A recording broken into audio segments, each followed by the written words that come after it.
اے میری قوم کے جوانوں، آج بچیوں کی آبرو لٹ رہی ہے۔ مسلم بچیوں کی عزت بکریوں سے زیادہ سستی کر دی گئی ہے۔ مشرکین کا تو پلان ہے تنظیم کا، اس تنظیم کا نام بھی کیا لوں کہ مسلم بچیوں کے پیٹ میں غیر مسلم لڑکوں کے حرام بچے پلنے چاہیے۔ باضابطہ طور پر وہ اپنی قوم کے لڑکوں کو اسکول اور کالجز میں اس لیے بھیجتے ہیں تاکہ تمہاری بیٹیوں کے پیٹ میں ان کے بچے پلے۔ اور آج مسلم باپ اتنا بے غیرت ہو چکا ہے، بیٹی بے پردہ جائے، دوپٹے کو مفلر بنا لے، باپ کو کوئی فکر نہیں، بیٹی کی ڈگری سے مطلب ہے۔ لعنت ایسی ڈگری پر جو عزت کو فروخت کرنے کے بعد ملتی ہے۔ سنو، ہماری بیٹیوں کو ہم کسی ایسی لعنتی ڈگری دلانے کے عادی نہیں، ہماری بیٹی کو کنیز فاطمہ کی ڈگری مل جائے اتنا کافی ہے۔ میں یہ نہیں کہتا کہ بیٹیوں کو کالج نہ بھیجو، ضرور بھیجو، ان کو ڈگری ضرور دلواؤ، ہم منع نہیں کرتے، لیکن غیرت فاطمی کے ساتھ بھیجو۔ اور غیرت فاطمی کیا ہے؟ سیدہ فاطمہ میرے نبی کی بیٹی ہے، اور فاطمۃ الزہرا سلام اللہ علیہا کی غیرت کا عالم یہ ہے کہ ان کے سر کے دوپٹے کو، سر کو نہیں، سر کے دوپٹے کو کبھی چاند و سورج نے بھی نہیں دیکھا، چاند و سورج نے بھی نہیں دیکھا۔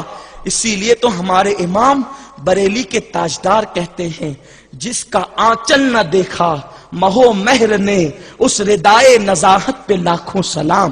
ارے جس کے سر کے دوپٹے کو چاند و سورج نہ دیکھے وہ سیدہ فاطمہ کی ذات ہے۔ اور ہماری بیٹیاں سراپا بے پردہ ہو کر کے اور چھوٹے آستین کے کپڑے پہن کر کے، باریک باریک اور پتلے پتلے لباس پہن کر کبھی کالج میں جائے، کبھی بازاروں میں جائے، کبھی معاذ اللہ فنکشنوں میں جائے، اور باپ کو فکر نہیں، بھائی کو فکر نہیں، شوہر کو فکر نہیں۔ میرے رسول فرماتے اپنی گفتگو کی طرف آؤں، دور پر دور نہ چلا جاؤں، اپنی گفتگو کو سمیٹتے ہوئے قریب لانا چاہتا ہوں۔ میرے آقا فرماتے ہیں، جس کی بیوی بے پردہ گھومے وہ شوہر، جس کی بیٹی بے پردہ گھومے وہ باپ، جس کی بہن بے پردہ گھومے وہ بھائی۔ آقا کریم فرماتے ہیں وہ دیوس ہے، دیوس۔ اگر وہ منع نہیں کرتا تو دیوس ہے، اللہ نہ اس کی عبادت قبول کرتا ہے نہ اس کی دعائیں قبول کرتا۔ کہاں ہو؟ بہرحال عرض یہ کر رہا تھا کہ لوگوں نے جنت کو بہت سستی سمجھا۔ حسن بصری سے رابعہ بصری نے پوچھا، حسن میں جنتی ہوں کہ جہنمی؟ امام حسن بصری چپ تھے، خاموش، کچھ نہیں کہا۔ پھر فوراً رابعہ نے دوسرا سوال کیا، قیامت کے دن اللہ لوگوں کے نامہ اعمال لوگوں کو سونپے گا، تو جو جنتی ہوں گے ان کے نامہ اعمال سیدھے ہاتھ میں دیے جائیں گے، جو جہنمی ہوں گے ان کے نامہ اعمال الٹے ہاتھ میں دیے جائیں گے۔ حسن یہ بتاؤ اللہ میرا نامہ اعمال سیدھے ہاتھ میں دے گا کہ الٹے ہاتھ میں؟ امام حسن بصری اس پر بھی خاموش تھے، کوئی جواب نہیں دی، کوئی جواب نہیں۔ تیسرا سوال یہ تھا، حسن یہ بتاؤ قیامت کے دن پل صراط سے سب گزریں گے، پل صراط جہنم پر ایک پل ہے، جہنم پر ایک پل ہے جو بال سے زیادہ باریک اور تلوار سے زیادہ تیز، اس پہ سے سب کو گزرنا ہے، مجھے بھی آپ کو بھی۔ اے میری قوم کے جوانوں، اگر آخرت کی ہم فکر کرتے تو شاید ہم اتنے بے باک نہ ہوتے۔ میرے رسول فرماتے ہیں میں آخرت کے بارے میں جتنا جانتا ہوں اگر تم کو بتا دوں تو تم ایسے گھلنے لگو جیسے پانی کے اندر نمک گھلنے لگتا ہے۔ آقا کریم فرماتے ہیں اللہ کے عذاب کو جتنا میں جانتا ہوں، اگر وہ عذاب جانوروں کو پتا چل جاتا تو کوئی بھی فربا بکری کا گوشت تمہیں کھانے کو نہیں ملتا۔ آقا فرماتے خدا کے عذاب کو جتنا میں جانتا ہوں اگر وہ تمہیں بتا دوں تم شادیاں کرنا چھوڑ دو، مسکرانا چھوڑ دو، ہنسنا چھوڑ دو۔ لیکن میرے رسول نے احسان کیا، نہ بتا کر بھی ہمیں اندازہ تو دے دیا، ہمیں بتا تو دیا کہ آخرت کا عذاب کیا ہے۔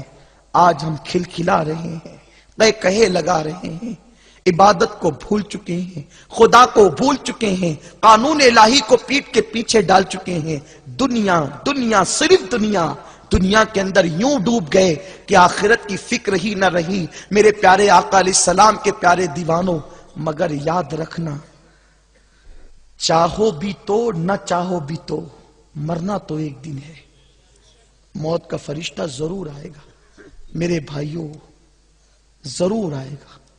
موت کی تلوار سر پہ لٹک رہی ہے، نہ جوان نہ بوڑھا نہ بچہ، جب وقت آتا ہے تو سب جاتے ہیں۔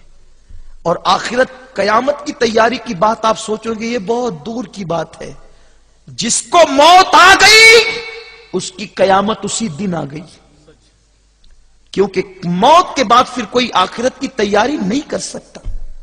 وہ موت جس نے شیرین اور فرحاد کی داستان کو قصہ پارینہ بنا دیا، وہ موت جس نے لیلا اور مجنو کی داستان کو ماضی کا بھولا ہوا قصہ بنا دیا، وہ موت جس نے بڑے بڑے تاجداروں کے ناموں کو ختم کر دیا، وہ موت جس نے باپ اور بیٹے میں جدائی پیدا کی، وہ موت جس کا منظر دیکھنے کے بعد مولا علی یہ کہنے لگے، فاطمہ کی موت کے بعد مجھے یقین ہو گیا کہ دنیا میں اللہ اس کے رسول کے سوا کوئی اپنا نہیں ہے۔ وہ نکاح، کون سا نکاح؟ جو نکاح عرش پر ہوا تھا، جس کا انتخاب خدا کی مرضی پر ہوا تھا، وہ علی جو فاطمہ کا نکاح، جس کے بارے میں بعض محققین کی رائے یہ ہے کہ نکاح کے موت کے بعد بھی وہ نکاح ٹوٹے گا نہیں۔ محققین کی اپنی اپنی رائے ہے، اب میں آپ کو اس تحقیقی معاملے میں الجھانا نہیں چاہتا۔ تمہیں پتا ہے کہ جس وقت سیدہ فاطمہ کی موت کا وقت آیا، ہم موت کے قائل ہیں، اللہ کے بندے موت کے مزے کو چکھتے ہیں، یہ اور بات ہے، پھر خدا اپنے کرم سے ان کو زندگی عطا فرما دیتا ہے۔ لیکن جب سیدہ فاطمہ کی موت کا وقت آیا، علامہ عبدالرؤف مناوی رحمت اللہ علیہ فرماتے ہیں، فاطمہ نے غسل کیا اور غسل کر کے اپنی کنیز جو ہے فضہ سے کہا، فضہ دیکھو میں نے پوری زندگی اپنے جسم کو چھپایا، خبردار موت کے بعد کوئی میرا جسم نہ دیکھے، اس لیے میں نے غسل کر لیا ہے، اب موت کے بعد کوئی مجھے غسل نہ دے۔ حالانکہ محققین نے اس سے ہٹ کر بھی تحقیقیں پیش کی ہے، لیکن میں علامہ عبدالرؤف مناوی کی تحقیق پیش کر رہا ہوں۔ انہوں نے فرمایا کہ میں نے غسل کر لیا ہے، اب کوئی مجھے غسل نہ دے تاکہ میری موت کے بعد بھی میرے جسم کو کوئی نہ دیکھے، اور لوگوں کو زیادہ کوئی اطلاع نہ کرنا کہ کہیں بہت زیادہ لوگ میرے جنازے پر اکٹھا ہو جائے اور لوگوں کی نگاہیں میرے جنازے پہ جم جائے، تھوڑے لوگ مجھے قبرستان تک لے جانا اور خدا کو سونپ دینا۔ اللہ اکبر، مولا کائنات علی مرتضی شیر خدا، وہ جوڑا جس کا انتخاب خدا نے کیا، یعنی اللہ رب العزت نے اپنے حبیب کے پاس جبریل کو بھیج کر فرمایا کہ فاطمہ کا نکاح علی کے ساتھ کر دیا جائے۔ پہلے عرش پہ کیا، پھر فرش پہ کیا گیا، اور اس نکاح کی برکتیں یہ ہے، جنت کے درختوں کو ہلایا گیا، جتنے پتے جھڑے اس پتوں کے برابر لوگوں کو فاطمہ کے مہر میں جہنم سے آزاد کر دیا گیا۔ وہ برکت والا نکاح، نہ ایسا نکاح اس سے پہلے ہوا نہ اس کے بعد لوگ دیکھیں گے۔ وہ فاطمۃ الزہرا کا نکاح، مولا علی جنازے کے پیچھے پیچھے چلتے چلتے ایسے روتے ہیں جیسے علی کو کسی بچھو نے ڈنک مار لیا ہو۔ علی تڑپتے ہیں، حسنین کریمین رو رہے ہیں۔ حضرت ابو سعید خدری فرماتے ہیں کہ جب فاطمۃ الزہرا سلام اللہ علیہا نبی کی بیٹی، وہ بیٹی جس کے بارے میں حضور فرماتے ہیں الفاطمۃ بدغۃ منی، فاطمہ میرے جگر کا ٹکڑا ہے، اس فاطمہ کو علی نے قبر میں لٹایا، اور قبر میں لٹانے کے بعد کنارے کھڑے ہو کے کہتے ہیں فاطمہ فاطمہ فاطمہ، کوئی جواب نہیں آیا قبر سے۔ علی روتے ہوئے پلٹ کر کہتے ہیں برگے لگا دو، مٹی ڈال دو، آج فاطمہ نے بتا دیا خدا کے سوا، اس کے رسول کے سوا کوئی اپنا نہیں ہے دنیا میں۔ لوگوں نے پوچھا علی یہ کیوں کہتے ہو؟ میرے مولا نے کہا یہی فاطمہ تو تھی، ایک مرتبہ فاطمہ کہتا تھا تو تین مرتبہ مرتبہ لبیک کہتے ہوئے دوڑی دوڑی چلی آتی تھی. بے چین ہوتا تھا تو تسلیاں دیتی تھی, بھوکا رہتا تھا تو پیٹ پہ ہاتھ پھیر کر کے تسلیاں دیتی تھی, بے چین ہوتا تھا تو قرار بن جاتی تھی. آج 3 بار پکارتا ہوں کوئی جواب نہیں دیتی. موت وہ ہے جس نے علی و فاطمہ میں جدائی پیدا کر دی. تم کیا ہو, ہم کیا, میرا محل, میری دکان, میرا مکان خواب ہے میرے بھائی, خواب. مولا علی نے خود کہا یہ دنیا میں تم خواب دیکھ رہے ہو, جس دن موت کی وجہ سے جب آنکھیں بند ہوگی اس دن خواب سے آنکھ کھل جائے گی. آنکھیں کھول کے خواب دیکھنے والوں, بالکل تمہاری اور ہماری مثال یوں ہے جیسے ایک غریب مفلس نادار پیوندار کپڑے ہوئے ٹاٹ پہ سونے والا سویا, اچانک آنکھیں بند ہوئی, خواب دیکھنا شروع کیا, میرا محل میں بادشاہ بن گیا پوری دنیا کا, نوکر چاکر غلام ایک سے غذا کھانے کار, ہوائی جہاز پلین سب ہے, خوش ہو رہا تھا. بیوی نے آ کر کہا اٹھو, اٹھا, وہی پیون کے کپڑے, وہی ٹاٹ کا بستر. ہائے مسلمان تو کتنا غافل ہے, دنیا کی وہ قومیں عیش کرے تو مجھے تعجب نہیں, کیونکہ وہاں موت کے بعد کا کوئی تصور نہیں ہے, وہاں آخرت کا کوئی تصور نہیں ہے. تم زنا کے اڈوں کو آباد کر رہے ہو, تم شراب کے پیالے اچھال رہے ہو, تم انٹرنیٹ پر گندی تصویریں دیکھ رہے ہو.